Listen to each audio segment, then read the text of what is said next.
In this continuous improvement tip, I want to introduce you guys to a concept that could transform the way large American companies do business. A concept called Rendanheyi. Hey guys, I'm Calvin L. Williams. Over the last 20 years, I've traveled around the world helping manufacturing companies achieve their most ambitious continuous improvement objectives. And along the way, I've learned some really great tips on how to get outstanding results. So check out this tip and don't forget to subscribe for more incredible continuous improvement tips just like this one. This is continuous improvement tip number 8. In today's tip, we're going to talk about how continuous improvement saved GE appliances. In this continuous improvement tip, I want to introduce you guys to a concept that could transform the way large American companies do business. Guys, I'm warning you now. The future is now. It's happening. Embrace it. Today's tip is all about a concept called Rendanheyi. That's right. This is a management system that comes from the largest appliance manufacturer in the world. Chinese owned the Haier Group. World-renowned CEO of Haier, a gentleman by the name of Zhang Rumen, developed this methodology, and in the process, they were able to eliminate the need for 10,000 middle managers in their organization. Watch out. So in 2016, Haier acquired GE Appliances for $5.4 billion. At the time, GE was a 1% growth company. Now keep in mind that GE is the same company where Six Sigma became popularized by Jack Welch. After 4 years of applying this technique to great success, GE Appliances is now an 11% growth business. So the results are pretty remarkable. So the idea behind Rendanheyi is that the customer and the employee become one, eliminating the need for layer upon layer upon layer upon layer of middle management. So here's how it works.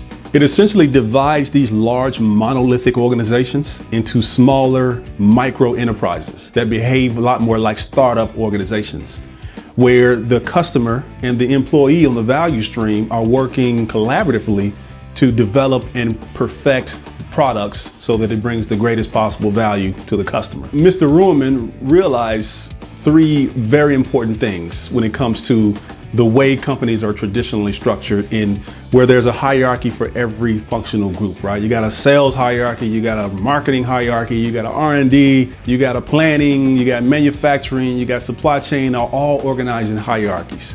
Well, there's a couple of very critical problems that this structure creates that maybe in the past this was absolutely necessary, but in today's age, today's technology and information age, IoT plays a big part in this. Those structures are no longer creating the most value or the most efficiency. That's why a lot of big companies are talking like, we need to start acting like smaller companies, because they realize that the little guy is getting something right. So the idea behind this methodology is to actually build organizations around the product instead of the functional groups, right? Some of the problems that happens with those functional groups is, one, this is the biggest problem in my opinion, is that they tend to cannibalize their own value creation processes, where instead of the people that's creating value on the value stream serving the customer as their highest priority, they're serving their managers as their highest priority. What tends to happen in these structures is that managers, in efforts to make their functions and their departments more efficient, they create rules, they create standards, they create bureaucracy,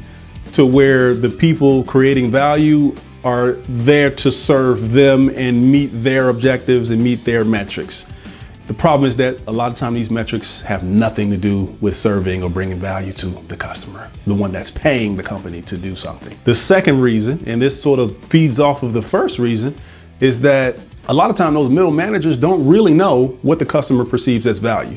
So what you have is a product gets produced, it gets sent out into the market, the customer likes it or not, right? And then the feedback is provided into the organization at some level. Essentially what you have is the information coming in at the top, and then you got this telephone game where each layer in the organization is translating that feedback into more and more actionable steps. Well, the problem is that by the time that feedback gets down to the actual value stream where the work gets done, where the value gets created, it's so convoluted that it's essentially useless. That's a big problem. Probably 100 years ago, 50 years ago, that was absolutely necessary because there wasn't a way to directly connect the customer to the value stream employees. The third problem is there's a general lack of accountability around the product and around the customer where you have these hierarchies in place by function.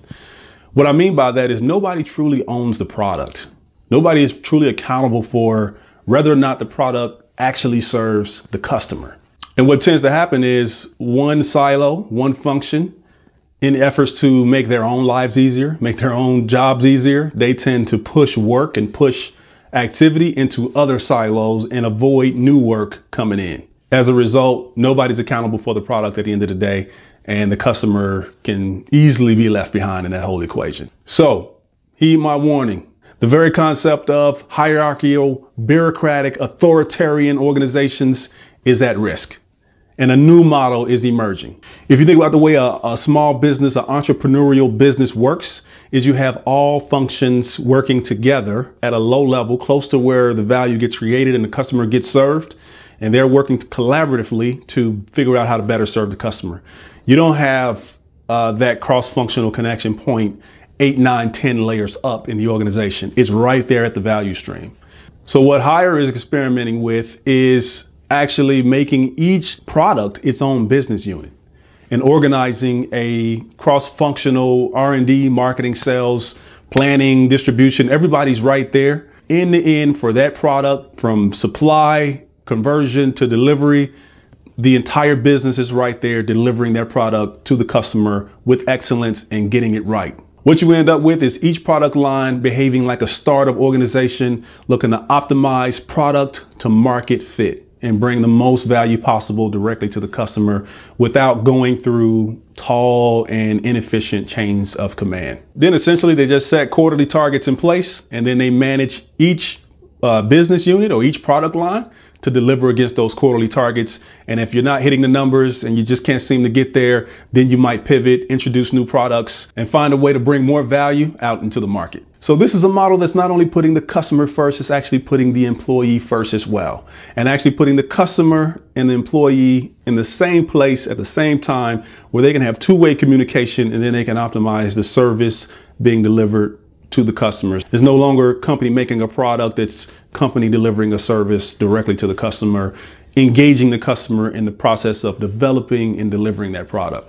Here's the thing that enables this concept to work so well: the advent of information technology, where information doesn't need to filter in from the top and go through all these layers. It can actually be transacted right at the value stream level directly with the customer, eliminating the need for layers and layers of managers. So remember this word, Rendanheyi. I think we need a new word for that. We need a new word that's less syllables. This is a tool or management philosophy for eliminating the gap between value stream and value creation to the end user, where the core tenet is zero distance from the customer.